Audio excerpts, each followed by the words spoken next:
وغاصب حقوقهم وقاتليهم ومنكر فضائلهم أجمعين. أما بعد، قال جعفر بن محمد الصادق عليه الصلاة والسلام: السلام على ولي الله وحبيبه، السلام على خليل الله ونجيبه، السلام على صفي الله وابن صفيه، السلام على الحسين المظلوم الشهيد، السلام على أسير الكربات وقتيل العبرات. صلوات پڑھیں محمد وآل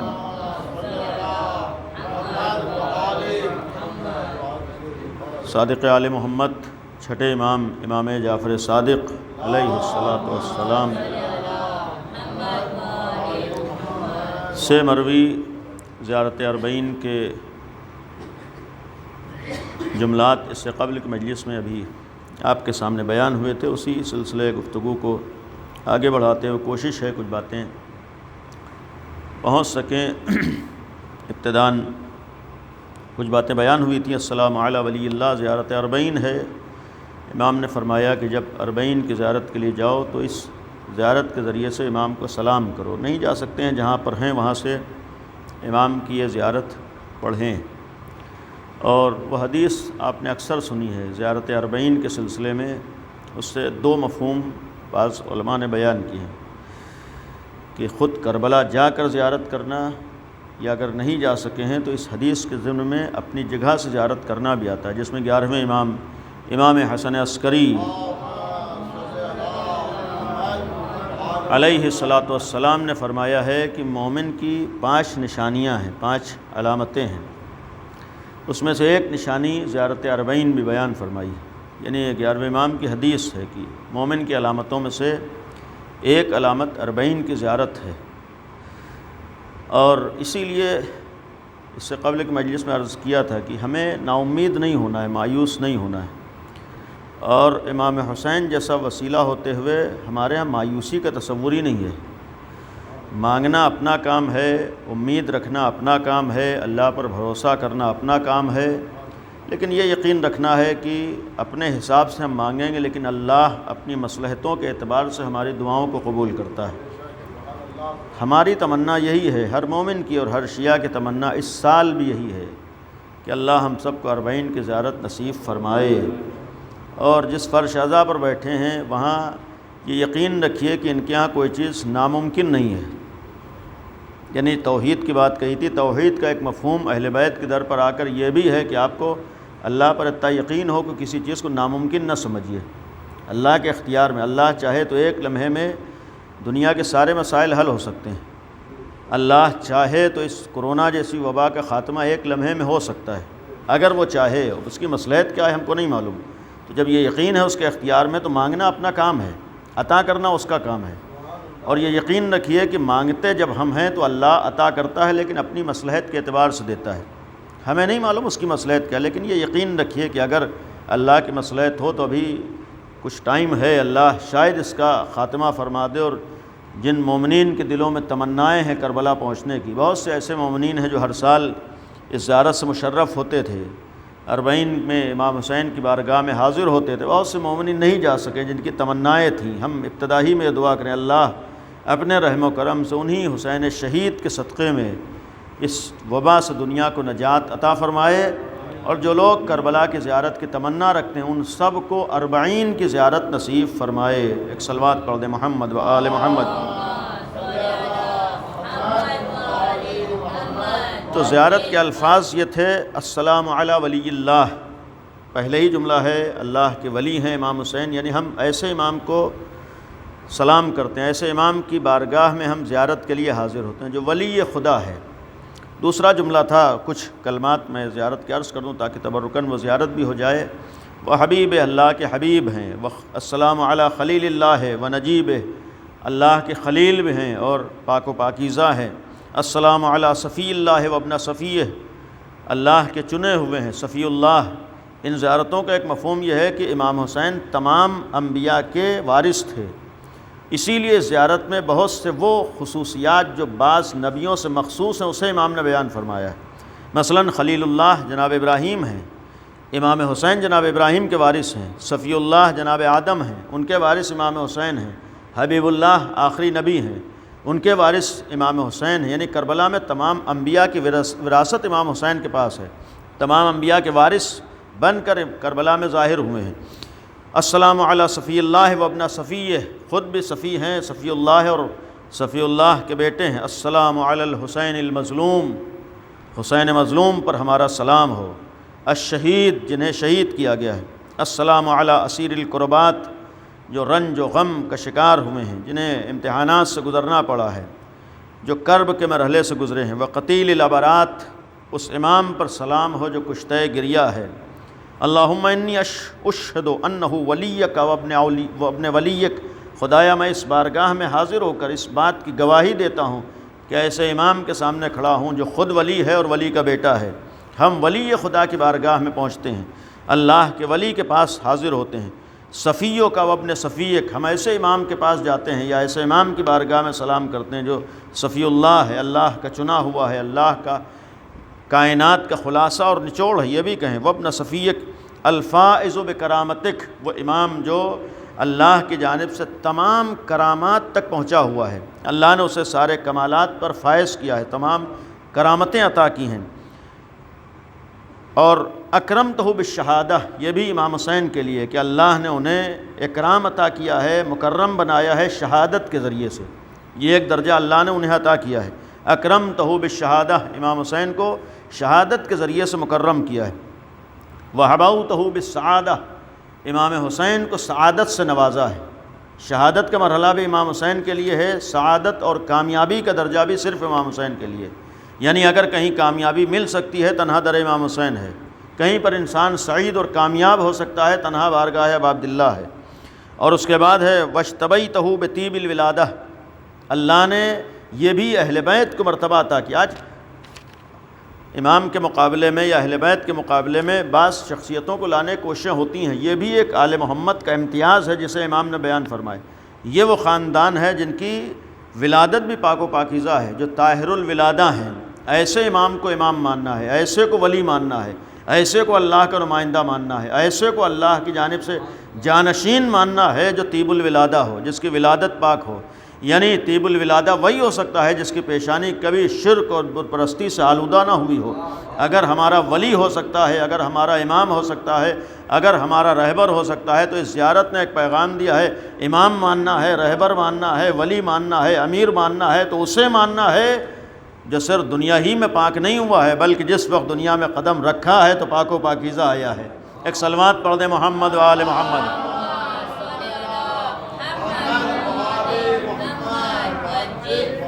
وَجَعَلْتَهُ سَيِّدًا مِّنَ السَّادَةِ، اللہ نے جسے سید و سردار بنایا ہے، ہمارا امام وہ ہے۔ وَقَائِدًا مِّنَ الْقَادَةِ، تمام رہبروں کا اور تمام قائدوں کا قائد، اصل قائد امام حسین ہیں۔ وَزَائِدًا مِّنَ الزَّادَةِ، تمام دفاع کرنے والوں میں اگر کوئی واقعاً دفاع کرنے والا ہے تو سرکار سید الشہداء ہیں۔ وَآتَيْتَهُ مَوَارِيثَ الْأَنْبِيَاءِ، ہم ایسے امام کی بارگاہ میں آتے ہیں، ایسے امام کا امامت کا عقیدہ رکھتے ہیں جو تمام انبیاء کا وارث ہے، تمام انبیاء کی وراثت اس کے پاس ہے۔ اس سے خود اندازہ لگائیں دشمنی کا راز خالی امام حسین سے نہیں ہے، یزید خالی امام حسین کا مخالف نہیں ہے، یہ جملات دلیل ہے کہ یزید تمام انبیاء کے دشمن ہے۔ حسین ابن علی تمام انبیاء کے وارث بن کر آ رہے تھے، لہذا اگر حسین ابن علی تمام طہارت اور نجابت اور پاکیزگی اور انبیاء کی وراثت لے کر کربلا میں آئے ہیں تو حسین کے مقابلے پر جو آئے گا وہی آئے گا جس کے اندر خباثتیں ہوں گی، جس کے اندر برائیاں ہوں گی، جس کے اندر نجاستیں ہوں گی اور کثافتیں ہوں گی۔ اس کے بعد فرمایا وَآتَيْتَهُ مَوَارِثَ الْأَنْبِيَاءِ وَجَعَلْتَهُ حُجَّةً عَلَىٰ خَلْقِكَ من الانبیاء، انبیاء کی طرف سے جو اللہ کی حجت قرار پایا ہے وہ ہمارا امام ہے۔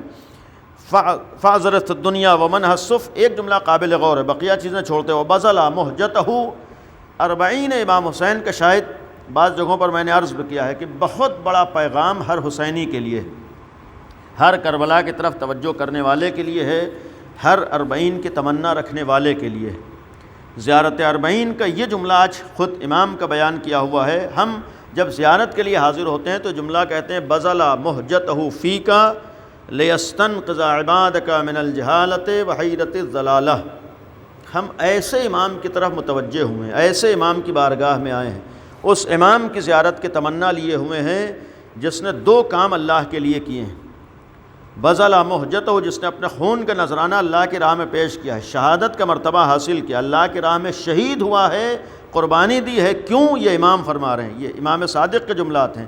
لِيَسْتَنْقِذَ عِبَادَكَ، کربلا میں جہاں ہماری توجہ ہے، جس طرف ہم متوجہ ہیں، جہاں جانے کی تمنا رکھتے ہیں، جس کی یاد آج ہم منا رہے ہیں، امام فرماتے ہیں ان امام حسین نے جو قربانی دی ہے اس لیے قربانی دی ہے لِيَسْتَنْقِذَ عِبَادَكَ مِنَ الْجِهَالَةِ، تاکہ اللہ کے بندوں کو جہالت سے نجات عطا کریں۔ یعنی حسین ابن علی کی قربانی کا مقصد انسانیت کو جہالت سے نجات عطا کرنا تھا، اور اس جملے کا شاید مفہوم یہ تھا کہ اگر سن 61 ہجری میں امت مسلمہ یزید کے ہاتھوں استعمال ہو گئی، اس کا ایک بہت بڑا سبب اس امت مسلمہ کی جہالت تھی۔ اس وقت تک امت مسلمہ ہدایت سے آشنا اور ہدایت سے نزدیک نہیں ہو سکتی ہے جب تک اس کے اندر جہالت کا خاتمہ نہ ہو جائے۔ اس لیے کہ جہالت خالی کسی فرد کو نقصان نہیں پہنچاتی ہے، بلکہ جہالت ایک سماج کو نقصان پہنچاتی ہے، اور تمام سماج کو نقصان نہیں پہنچاتی، بلکہ کربلا میں امام حسین کے لیے جملہ دلیل ہے کہ اگر حسین ابن علی کے مقابلے میں یزید کے ہاتھوں اس وقت کی امت مسلمہ استعمال ہو گئی، اس کا ایک بہت بڑا سبب یہی جہالت تھی جس نے حسین کے مقابلے پر یزید کے ساتھ لا کر کھڑا کر دیا تھا۔ آج بھی تمام امت مسلمہ کے لیے امام کا یہ پیغام ہے کہ اگر یہ امت مسلمہ اپنے کو ضلالت و گمراہی سے نجات دے کر ہدایت تک پہنچانا چاہتی ہے، اس کا ایک راستہ یہ ہے کہ اس امت مسلمہ کو اپنے درمیان سے جہالت کا خاتمہ کرنا ہوگا۔ یعنی جب تک جہالت کا خاتمہ نہ ہو، اور اتنا یقین رکھیے کہ یہی جہالت ہے جو انسان کو کہاں سے کہاں پہنچاتی ہے، یہی جہالت ہے جو آج انسان کو نابودی کی طرف لے کر جاتی ہے، یہی جہالت ہے جو آج یزید کے ہاتھوں استعمال کروا دیتی ہے۔ آسان نہیں ہے۔ دو جملے ہیں، لِيَسْتَنْقِذَ عِبَادَكَ مِنَ الْجِهَالَةِ، ایک تو جہالت سے نکالنا چاہا ہے، وَحَيْرَةِ الضَّلَالَةِ، اور امام نے اس لیے قربانی دی ہے کہ دنیا ہدایت و گمراہی، ہدایت کی طرف آ جائے اور گمراہی سے نجات پا جائے۔ یعنی اگر قربانی کا مقصد دو چیزیں ہیں، پہلی چیز امام نے فرمایا اس لیے قربانی دی ہے تاکہ دنیا کو جہالت سے نجات دیں، اور دوسری چیز ہے کہ دنیا کو ضلالت و گمراہی سے بچائیں، محفوظ رکھیں، انہیں ہدایت کا راستہ بتائیں۔ تو اگر امام حسین کی قربانی کا مقصد جہالت سے نجات دینا تھا اور دنیا کو ہدایت کا راستہ بتانا تھا، تو اتنا یقین رکھیے کہ آج بھی عزاداری کا اگر کوئی بہت اہم اور بنیادی مقصد ہے تو اس عزاداری کا مقصد دنیا سے جہالت کا خاتمہ ہے اور دنیا کو ضلالت و گمراہی سے نجات دینا ہے۔ یعنی اگر ہم غم امام حسین مناتے ہیں، اگر ہم عزاداری سید الشہداء کرتے ہیں، اگر ہم ذکر ابا عبداللہ الحسین کرتے ہیں، تو تنہا اپنے لیے نہیں کرتے ہیں بلکہ حسین ابن علی کے اس مشن کو نگاہوں میں رکھ کر دنیا کو جہالت سے محفوظ بھی کرنا چاہتے ہیں اور دنیا کو جہالت اور گمراہی سے بچانا بھی چاہتے ہیں۔ ایک صلوات پڑھ دیں محمد و آل محمد۔ ورنہ یہ یقین رکھیے کہ ہم اس حسین ابن علی کے ماننے والے ہیں جس کے بارے میں یقین تھا کہ خود ہدایت یافتہ تھے۔ جو خود ہدایت یافتہ ہو تو اتنی بڑی قربانی کیوں دے دی ہے؟ یعنی جس کی ہدایت یقینی تھی، جو خود ہادی تھا، جو ہدایت کرنے کے لیے آیا تھا، جو ہدایت یافتہ تھا، وہ کربلا میں جا کر کیوں قربانی دے رہا ہے؟ آج ہمیں اسی قربانی کی تو یاد منانا ہے۔ امام حسین نے کربلا میں اسی لیے تو قربانی دی تھی جس کے لیے امام فرما رہے ہیں کہ اپنی جان کا نذرانہ پیش کر دیا تاکہ لوگ ضلالت و گمراہی میں باقی نہ رہیں۔ اپنی قربانی کا نذرانہ اس لیے پیش کر دیا کہ لوگوں کو ہدایت کا راستہ دکھا سکیں۔ اپنی جان کا نذرانہ اس لیے پیش کر دیا کہ انسانیت کے کمالات تک پہنچ جائے اور اپنے کو نقصان نہ پہنچائے۔ اگر امام حسین نے دوسروں کو ہدایت دینے کے لیے اپنی قربانی پیش کی تھی تو آج بھی عزاداری کا بہت بڑا مقصد خالص ثواب حاصل کر لینا نہیں ہے، بلکہ عزاداری کا مقصد امام حسین کے اس جملے کو نگاہوں میں رکھ کر دنیا کو ہدایت کا راستہ دکھانا ہے۔ آج دنیا کے سامنے یہ عزاداری پیغام دینا چاہتی ہے کہ اگر تم کہیں پر آ کر ہدایت پا سکتے ہو، تنہا در حسین ابن علی ہے۔ اگر تم در حسین پر آؤ گے تبھی ہدایت کی امید رکھنا، تبھی کامیابی کی امید رکھنا۔ اگر کوئی راستہ تمہیں مطمئن ترین راستہ تمہیں ہدایت تک پہنچا سکتا ہے، تنہا ذات ابا عبداللہ الحسین ہے۔ اور یہاں پر ایک جملہ اور عرض کر دوں کہ آج صرف ہدایت ہی نہیں بلکہ دنیا میں آج اتحاد کی باتیں ہیں، ایکا کرنے اور اختلافات کو مٹانے کی باتیں ہیں۔ یہ بھی یقین رکھیے کہ جس نام پر اور جس ذات پر اور جس جگہ پر آج تمام انسانیت اکٹھا ہو سکتی ہے وہ تنہا کربلا ہے، وہ تنہا عزاداری ہے۔ یعنی عزاداری وہ جگہ ہے کہ جہاں پر سب اکٹھا ہو سکتے ہیں، اس لیے کہ اسی عزاداری میں ہندو بھی دکھائی دیتا ہے، سکھ بھی دکھائی دیتا ہے، مسلم میں دکھائی دیتا ہے، عیسائی بھی دکھائی دیتا ہے، ہر ایک یعنی وہی مرکز جہاں ساری انسانیت اکٹھا ہو سکتی ہے وہ کربلا ہے، عزاداری ہے۔ میں نے اس لیے ایک جملہ عرض کیا ہے کہ آج بعض افراد کے ذہنوں میں ہے کہ ہم عزاداری کے بغیر بھی آگے بڑھ سکتے ہیں۔ اتنا یقین رکھیے کہ عزاداری کے بغیر انسانیت آگے نہیں بڑھ سکتی ہے۔ حسین ابن علی کسی دین اور مذہب کے رہنما نہیں، بلکہ حسین ابن علی انسانیت کے رہنما ہیں، اور اگر انسانیت کے رہنما ہے، کسی کے دل میں انسانی درد ہے، اس وقت تک وہ انسان نہیں بن سکتا ہے جب تک در امام حسین پر سر نہ جھکا دے۔ اور ایک جملہ عرض کر دوں کہ اگر امام حسین انسانیت کے رہنما ہے تو حسینیت نے اور حسین ابن علی نے دنیا کو بہت سے پیغامات دیے ہیں، اور پیغامات ہی نہیں دیے ہیں بلکہ بہت سی جگہوں پر اسی عزاداری کے اثرات بھی ہیں۔ ہم لوگ جس ملک میں آج سکون اور چین کی زندگی جی رہے ہیں، آج ہم شان سے سر اٹھا کر اگر اس ملک ہندوستان میں زندگی گزار رہے ہیں تو اتنا یقین رکھیے کہ یہ بھی صدقہ ہے حسین ابن علی کی قربانی کا، یہ بھی صدقہ ہے کربلا کا۔ اگر کربلا کی قربانی نہ ہوتی تو آسان نہیں تھا اس ہندوستان کو انگریزوں کے چنگل سے آزاد کرا لینا، اور یہ تو خود مہاتما گاندھی نے صاف صاف جملہ کہا تھا کہ اگر میں نے اس ہندوستان کو آزادی دلائی ہے تو کربلا کے پیغام کو نگاہوں میں رکھا ہے تب آزادی دلائی ہے۔ میں نے جملہ عرض کیا ہے کہ اگر یہ ہندوستان کربلا کو نگاہوں میں رکھ کر آزاد ہوا ہے تو اسی وقت تک اس ہندوستان کی آزادی باقی رہ سکتی ہے جب تک کربلا کے اصولوں پر چلتا رہے گا۔ جس دن یہ ہندوستان کربلا کے مقابلے پر آیا، جذبات میں نہیں کر رہا ہوں بلکہ یقینی طور پر کر رہا ہوں، جس دن یہ کوئی بھی ملک، کوئی بھی حکومت، کوئی بھی انسان اگر کربلا کے مقابلے پر آئے، وہ کربلا کے مقابلے پر نہیں آتا ہے بلکہ اپنی ناکامی کا راستہ کھولتا ہے۔ آج ہمارے ہاں امام حسین کا مشن ہے، تو اس کربلا کا مشن جہاں سے بات چھوڑی تھی، اصل مشن یہ تھا کہ توحید سے آشنا کرنا، ساری چیزوں کو چھوڑتے ہوئے اصل کربلا کا پیغام تھا کہ ہم موحد بن جائیں۔ اس میں بعض چیزیں قابل غور ہیں، عزاداری ہے، پیغام کی بات ہے، ایک اہم مرحلہ ہے، اہم گفتگو ہے، لیکن مختصر کرتے ہوئے کہ توحید کا جو ہمارے یہاں مفہوم ہے، معمولاً کبھی کبھی توحید کا مطلب اکثر لوگ یہ سمجھتے ہیں کہ ہم اللہ کو ایک مانتے ہوں، ہم اللہ کے ایک ماننے والے ہوں، ہم موحد بن گئے۔ یقین رکھیے کہ اسے توحید حقیقی نہیں کہتے ہیں۔ واقعی توحید خالی اللہ کو ایک مان لینا ہی نہیں ہے بلکہ مذہب اہل بیت پر۔ اسی لیے میں نے ایک جملہ کہا تھا، میں پوری ذمہ داری سے دعوے سے عرض کر رہا ہوں کہ جیسی توحید شیعوں کے ہاں ہے ویسی توحید کسی بھی امت مسلمہ کے فرقے میں قابل تصور نہیں ہے۔ طنز اور اعتراض کی بات نہیں ہے، دعوے سے کہ جو خالص توحید آل محمد نے بتائی ہے کوئی بتا نہیں سکتا ہے۔ جو حقیقی توحید آج شیعوں کے پاس ہے وہ کہیں اور نہیں ہو سکتی، اس لیے کہ بتانے والا بھی تو اس لائق ہو، پہنچانے والا بھی تو اس لائق ہو۔ اہل بیت نے آج توحید کا درس دیا ہے، توحید کا ہمیں پیغام دیا۔ تو ہمارے مذہب میں شیعت میں جو توحید کا مطلب ہے خالی اللہ کا ایک ہونا نہیں ہے۔ یہ جو ہم کہتے ہیں توحید کا مطلب ہے اللہ ایک ہے، دو نہیں ہے، یہ توحید کا سب سے پہلا زینہ ہے۔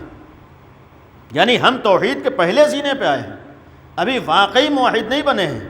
ہمارے ہاں اس وقت تک ہم موحد نہیں ہو سکتے ہیں جب تک 4 زینوں تک نہ پہنچ جائیں، 4 مرحلوں کو نہ طے کر لیں، 4 منزلوں کو ہم نہ طے کر لیں۔ یہ یقین رکھیے کہ اگر ہم موحد ہیں، اگر توحید کے پیروکار ہیں، اگر اللہ کو ایک ماننے والے ہیں، شیعت میں آنے کے بعد اس وقت تک حقیقی موحد نہیں بن سکتے ہیں جب تک 4 مرحلوں میں رہ کر اللہ کو ایک نہ مان رہے ہوں۔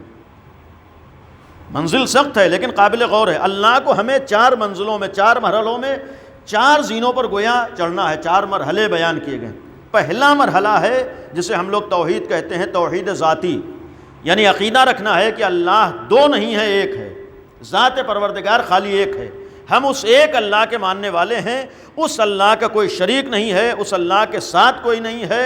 کائنات میں اگر کوئی اللہ ہے، قل هو اللہ احد، وہ اللہ خالی ایک ہے، دو نہیں ہے۔ اگر دو ہوتے تو پھر بچپن سے ہی تو کہتے ہیں کہ دنیا تباہ ہو جاتی، دنیا ختم ہو جاتی، دنیا کا وجود باقی نہ رہتا۔ اور اگر 2 ہوتے تو پھر ایسا نہیں ہے کہ جو امام نے فرمایا ہے کہ جتنے انبیاء ادھر سے آئے سب نے کہا کہ ایک ہی خدا ہے۔ اگر 2 خدا ہوتے تو پھر وہ خاموش بیٹھا نہ رہتا، کم از کم اپنی طرف سے بھی کچھ نمائندے بھیجتا، اپنی طرف سے بھی نبی بھیجتا۔ کسی اور نبی کا نہ آنا اس بات کی دلیل ہے کہ جتنے نبی آئے ہیں سب نے کہا ہے خدا ایک ہے، لہذا خدا ایک ہی ہے۔ پہلی چیز ہے کہ یہ پہلا زینہ ہے، یعنی ہم 1/4 موحد بنیں گے، البتہ جب تک چاروں نہ ہو حقیقی موحد نہیں ہے۔ یعنی 1/4 اسے توحید کہتے ہیں۔ ہم یہ عقیدہ رکھیں کہ اللہ ذات کے اعتبار سے ایک ہے، دوسری منزل آتی ہے کہ جہاں پر ہمیں یہ عقیدہ رکھنا ہے کہ جو اللہ ہے تمام صفات اس کے عین ذات ہیں۔ البتہ ایک جملہ سخت ہے، یعنی ہمیں یہ عقیدہ رکھنا ہے کہ ہم ایسے خدا کو مانتے ہیں، ایسے معبود کو مانتے ہیں، ایسے پروردگار کو مانتے ہیں کہ جس کی صفتیں اس سے الگ نہیں ہیں۔ مثلا اگر ہم ہیں تو ہم الگ ہیں، ہمارے صفات الگ ہیں، ہم ہیں ہمارا علم الگ ہے، ایک وقت ہم ہیں ہمارا علم نہیں ہے، ایک وقت ہم ہیں ہماری قدرت نہیں ہے۔ ہر انسان اور ہر مخلوق کے صفات الگ ہوتے ہیں، ذات الگ ہوتی ہے، لیکن اللہ کے بارے میں یہ عقیدہ رکھنا ہے کہ جو اللہ ہے وہی صاحب صفت ہے، جو اللہ ہے اس کے صفات اس کے ذات سے الگ نہیں ہے۔ مثلا ایسا نہیں ہے کہ اللہ الگ ہو اس کا علم الگ ہو، جو اللہ ہے وہی عالم ہے، جو اللہ ہے وہی قادر ہے، جو اللہ ہے وہی حی ہے، یعنی تمام صفات اس کے عین ذات ہیں۔ یہ دوسرا زینہ ہے، یعنی یہ عقیدہ رکھنا ہے کہ اللہ صفات کے اعتبار سے بھی ایک ہے، صفات میں بھی شریک نہیں ہے، دو خدا نہیں ہیں۔ البتہ یہاں پر دو چیزیں ہیں کہ صفات میں دو خدا نہیں ہیں یا دو چیزیں نہیں ہیں، الگ الگ کوئی چیز نہیں ہے۔ اب یہیں پر ایک جملہ عرض کر دوں، میں نے دعویٰ کیا ہے اس کی ایک دلیل بھی پیش کر دوں۔ عالم اسلام کے بہت بڑے محترم اور پیشوا امام مالک، اور امام مالک کے سلسلے میں یہ یقین رکھیے کہ تمام چاروں فقہوں میں سب سے اہم اور معتبر جو مانے گئے ہیں امام مالک ہیں۔ امام مالک کی عظمت تمام امت مسلمہ کے نزدیک مسلم ہے، لیکن ان کا ایک جملہ توحید کے سلسلے میں، یعنی ایک طرف ہمارا عقیدہ ہے، ان کا جملہ ہے کہ توحید کے بارے میں اللہ کو جو پہچانوایا ہے، انہوں نے جملہ کہا ہے کہ اللہ فی السماء و علمہ فی کل مکان، یعنی ان کا جملہ ہے کہ اللہ فی السماء و علمہ فی کل مکان، اللہ آسمان میں ہے اور اس کا علم ہر جگہ ہے، یعنی یہ انہوں نے جملہ کہا۔ اس کا مطلب اگر امام مالک کوئی بات کہیں تو تمام امت مسلمہ کو یہ عقیدہ رکھنا ہوگا، ماننا ہوگا۔ وہ یہ کہتے ہیں کہ اللہ فی السماء و علمہ فی کل مکان، اللہ آسمان میں ہے اور اس کا علم ہر جگہ ہے۔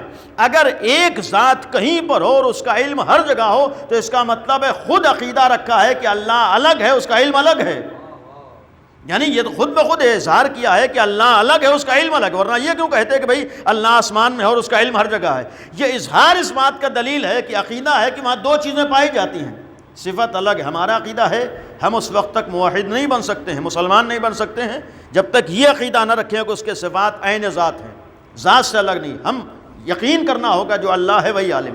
ایک دوسری منزل ہے، تیسرا مرحلہ آ کر کہ اللہ کو شیعت کا مطلب، یہیں اس مرحلے پر آ کر اکثر غلط فہمی ہوتی ہے۔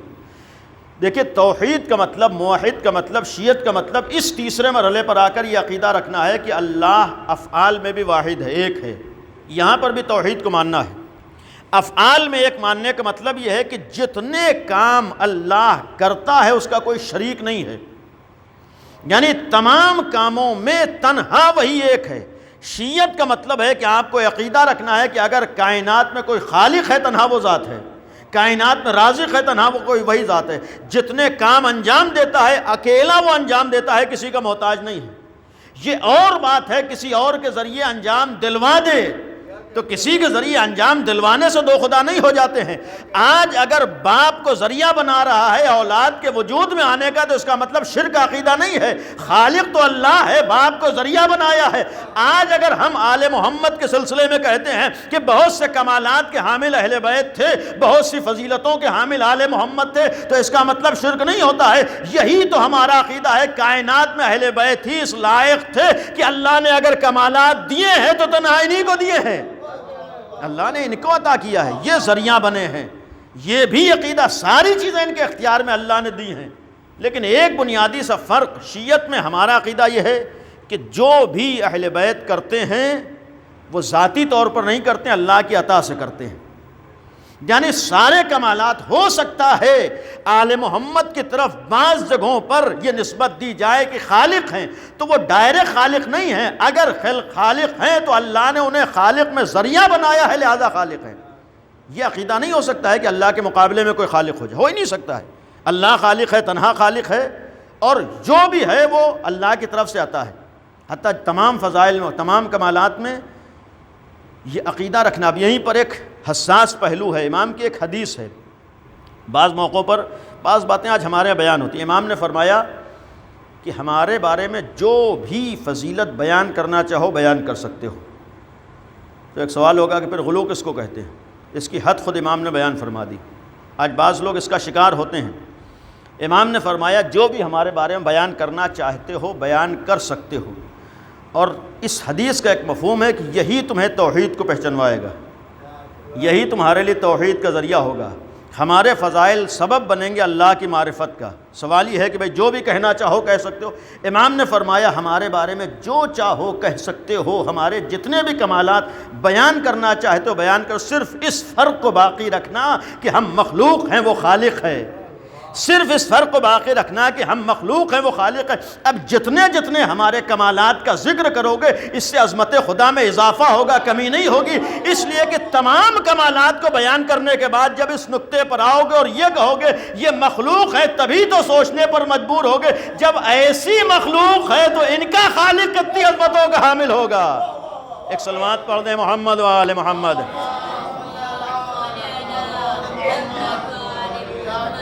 اسی لیے آج ہم شیعوں کا عقیدہ، اگر امام علی کے بارے میں ہم لوگ فضیلتوں کا ذکر کرتے ہیں، امام علی کے اگر فضائل بیان کرتے ہیں، امیر المومنین کا تذکرہ کرتے ہیں، بات آئی دیکھیے جوانوں کے لیے ایک جملہ عرض کر دوں۔ آج ہمارے ہاں شرک کا الزام لگتا ہے جب ہم لوگ اہل بیت کے فضیلتیں بیان کرتے ہیں، امام علی علیہ السلام کا تذکرہ کرتے ہیں، تو اس وقت الزام لگتا ہے شرک کا۔ دیکھیے شرک کا الزام لگانے کا ایک مقصد اور سبب یہ ہے کہ سامنے والے نے توحید کو نہیں پہچانا ہے۔ اتنا یقین رکھیے کہ اگر سامنے والا موحد ہوتا ہرگز امیر المومنین کے فضائل و کمالات کے بیان کرنے پر شرک کا الزام نہ لگاتا۔ یہ شرک کا الزام لگانا اس بات کی دلیل ہے کہ علم نہیں ہے، خود ہی نہیں پتہ ہے کہ توحید کسے کہتے ہیں۔ اس لیے کہ توحید کا ایک مفہوم یہ فوراً جو کہتے ہیں اللہ سے بڑھا دیتے ہیں، ایک جملہ آپ نے اکثر سنا ہوگا، بھائی اللہ سے بڑھا دیتے ہیں۔ آپ انصاف سے بتائیے یہ بات جو آج امت مسلمہ شیعوں کے اوپر الزام لگاتے ہوئے کہتی ہے کہ اللہ سے بڑھا دیتے ہیں، اس کا مطلب ہے کہ آپ کی نگاہ میں اللہ کی کوئی حد ہے تبھی تو بڑھا دیتے ہیں، یعنی آپ کی نگاہ میں اللہ کی کوئی حد ہے تبھی تو آپ کہتے ہیں بڑھا دیتے ہیں۔ بڑھے گی وہی چیز تو جو آپ کی نگاہ میں ایک محدود جگہ پر ہو، یعنی آپ نے ایک حد اللہ کی معین کر رکھی ہے۔ لیکن ہم شیعوں کا عقیدہ کیا ہے؟ اللہ کی کوئی حد نہیں ہے۔ ہم شیعوں کا عقیدہ یہ ہے کہ اللہ کی کوئی حد نہیں۔ اس کی ایک مثال میں آسان بچوں کے لیے کر دوں کہ کبھی کبھی دیکھیے ایک آدمی اپنا عبادت خانہ بنائے، مثلاً اس نے 10 منزلہ ایک عمارت اپنے عبادت خانے کے طور پر بنا لی۔ اب سوچتا ہے ہمارا عبادت خانہ ہے، محترم ہے، مقدس ہے، مثلا 100 منزلہ بنا لیا۔ اب یہ سوچے گا اتنی اونچی بلڈنگ ہے، اتنی بڑی عمارت ہے، یہ ہمارا عبادت خانہ ہے، مقدس جگہ ہے۔ لیکن کسی کے جیب میں پیسہ تھا، اس نے اسی کے بغل میں 150 منزلہ عمارت کھڑی کر دی۔ تو ابھی نہیں یہ احساس ہوتا ہے کہ ان کی منزل ہم سے اونچی ہو گئی۔ یہی تو ہوتا ہے نا کہ ہماری عبادت خانے سے ان کا عمارت اونچی ہو گئی۔ انسان کو یہی احساس ہوتا ہے ہماری عمارت نیچے رہ گئی۔ لیکن اگر یہی انسان یہ عقیدہ رکھے کہ عبادت خانہ ہم کسی محدود جگہ پر نہیں بنائیں گے، بلکہ یہ یقین رکھے کہ جتنی بھی منزلیں ہم اوپر لے جائیں گے ہمارا عبادت خانہ اس کے اوپر ہی رہے گا۔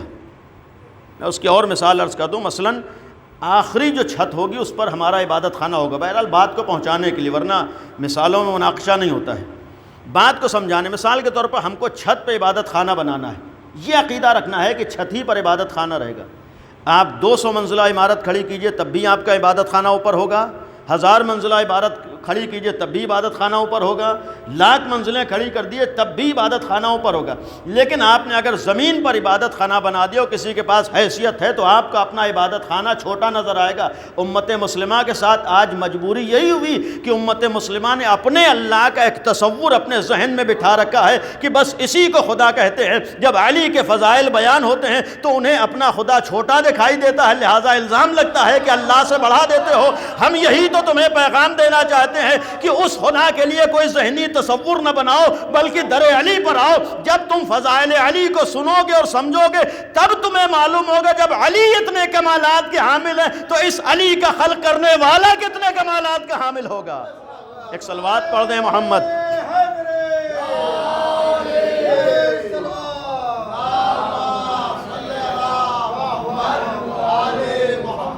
دیکھیں معاملہ ہمارے ہاں یہ ہے، ہم امیر المومنین کے ذریعے خدا کو پہچاننے کے اسی لیے عقیدہ رکھتے ہیں اور اسی لیے مولا کائنات کے فضائل کو بیان کر دیں گے۔ ہمیں معلوم ہے کہ جتنی معرفت ہمیں امیر المومنین ہوگی، یہاں پر پہنچنے کے بعد تبھی یہ احساس ہوگا کہ جب علی ایسے ہیں تو پھر علی کا خدا کیسا ہوگا، جب علی ایسے ہیں تو ان کا پیدا کرنے والا کتنی عظمتوں کا حامل ہوگا۔ اور ہم اپنے لیے نہیں بلکہ دنیا کو بھی یہی اعلان کرتے ہیں کہ آؤ اگر خدا کو پہچاننا ہے تو علی ابن ابی طالب کے ذریعے پہچانو، اگر در علی کو چھوڑ دیا تو پھر اس طرح کے نتائج ہیں۔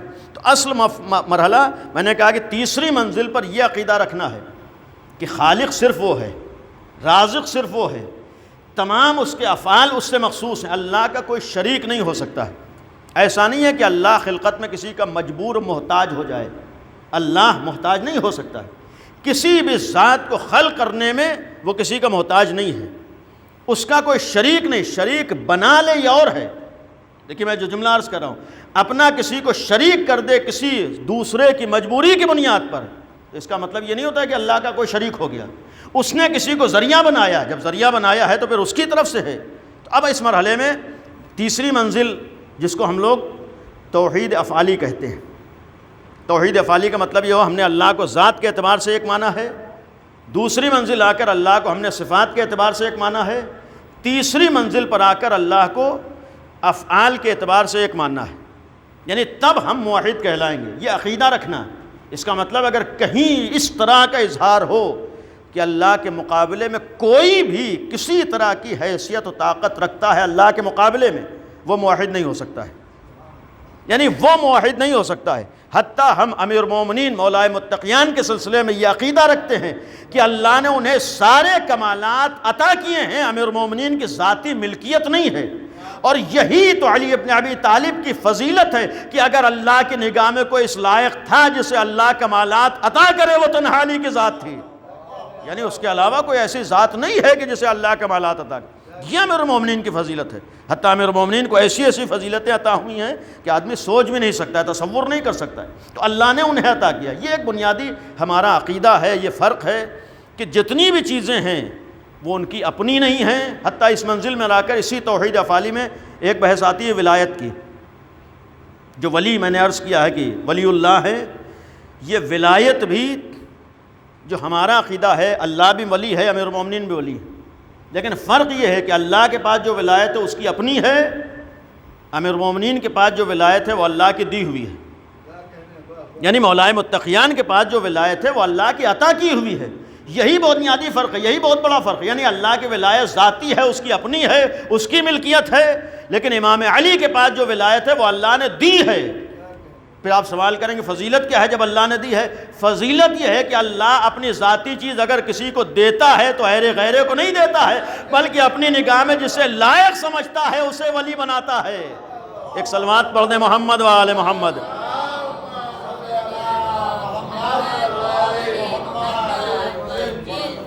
تو اس میں بھی ولایت دی ہے، ولی بنایا ہے، یہ بھی ہے توحید افعالی میں ہے۔ ولی ذاتی اللہ ہے، اس کا کوئی شریک نہیں ہے، حتیٰ اس میں اگر شرکت کا انسان قائل ہو جائے تو پھر مشرک ہو جاتا، نہیں وہ موحد باقی رہے گا۔ اس لیے کہ اگر یہ منزلیں ہیں، آخری منزل عرض کر دوں، پہلے مرحلے میں ہمیں عقیدہ رکھنا ہے کہ اللہ ذات کے اعتبار سے ایک ہے، دو خدا نہیں ہے۔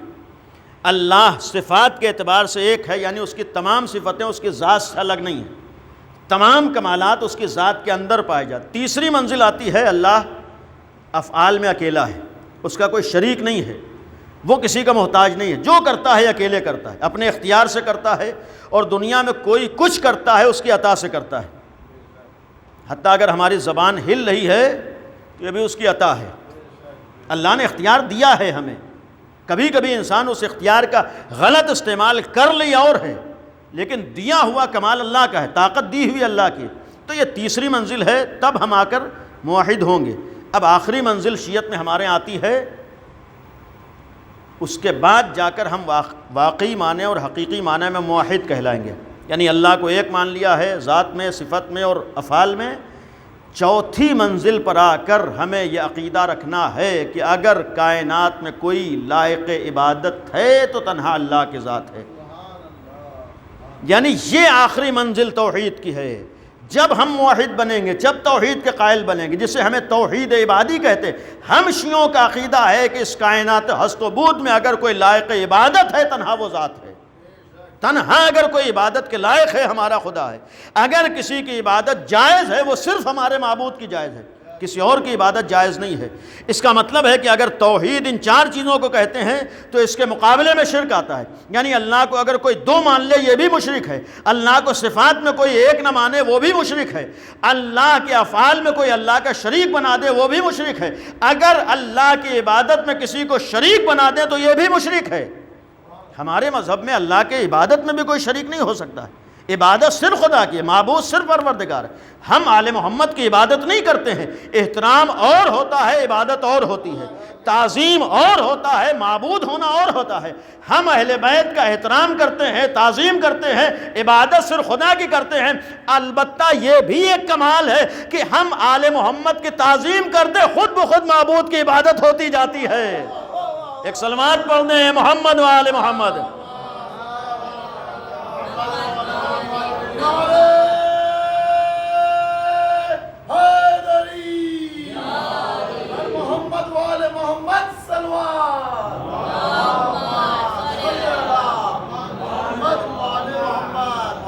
یہ میں نے اس لیے عرض کیا ہے کہ بہرحال ایک معمولی طالب علم ہوں، لیکن ہمارے شیعت کا معیار و مزاج یہ ہے، ہمارے توحید یہ ہے، عبادت صرف معبود کی ہے.